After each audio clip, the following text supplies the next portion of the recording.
కత్తెర గుర్తు కోటేసి నన్ను భారీ మెజార్టీతో గెలిపించాలని ఎన్టీఆర్ జిల్లా తిరువూరు నియోజకవర్గంలో రహదారి అభివృద్ధికి కీలకంగా మారే నిర్ణయం కూటమి ప్రభుత్వం తీసుకుంది. 2014లో అప్పటి తెలుగుదేశం పార్టీ ప్రభుత్వం నిర్మించిన రహదారులు గత వైఎస్ఆర్సీపీ ప్రభుత్వ కాలంలో సరైన నిర్వహణ లేక తీవ్రంగా దెబ్బతిన్నట్లుగా స్థానిక ప్రజలు ఆరోపించిన నేపథ్యంలో ఇవి పునర్నిర్మాణం కోసం మొత్తం 43 కోట్లు 30 లక్షలు మంజూరు చేసినట్లుగా అధికారిక వివరాలు వెల్లడిస్తున్నాయి. ఈ నేపథ్యంలో తిరువూరు ఎమ్మెల్యే కొలికిపూడి శ్రీనివాసరావు సీఎం చంద్రబాబు ఉప ముఖ్యమంత్రి ప్రజల తరపున కృతజ్ఞతలు తెలిపారు. అనంతరం ప్రధాని నరేంద్ర మోదీ చిత్రపటానికి పాలాభిషేకం చేసి ఆనందం వ్యక్తం చేశారు. మీడియా మిత్రులకి తిరువూరు నియోజకవర్గం 4 మండలాల నుంచి వచ్చిన తెలుగుదేశం, జనసేన, బీజేపీ నాయకులందరికీ నమస్కారం.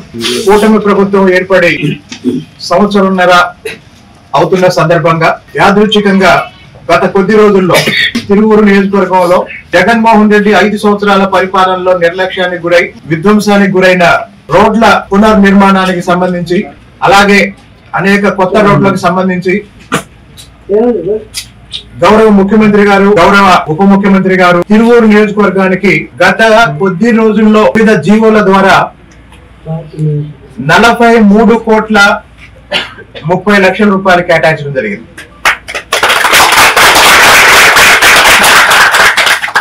గత వారం 10 రోజుల్లో వివిధ జీవోల ద్వారా 43 కోట్ల 30 లక్షల రూపాయలు తిరువూరు నియోజకవర్గంలోని 4 మండలాల్లో పంచాయతీరాజ్ రోడ్లు, అలాగే R&B రోడ్లు, పంచాయతీరాజ్ రోడ్లలో భాగంగా NREGS ద్వారా నిర్మించబడే CC రోడ్లు అన్ని కలుపుకొని త్వరలో మనకి అందుబాటులోకి రాబోతున్నాయి. ఎన్నో సంవత్సరాలుగా తిరువూరు పట్టణంలోను, తిరువూరు పరిసరాల్లోనూ, 4 మండలాల్లోనూ నిర్మాణానికి నోచుకొని రోడ్లు MNK రోడ్డు ఒకటి, గంపలగూడెం నుండి గొల్లపూడి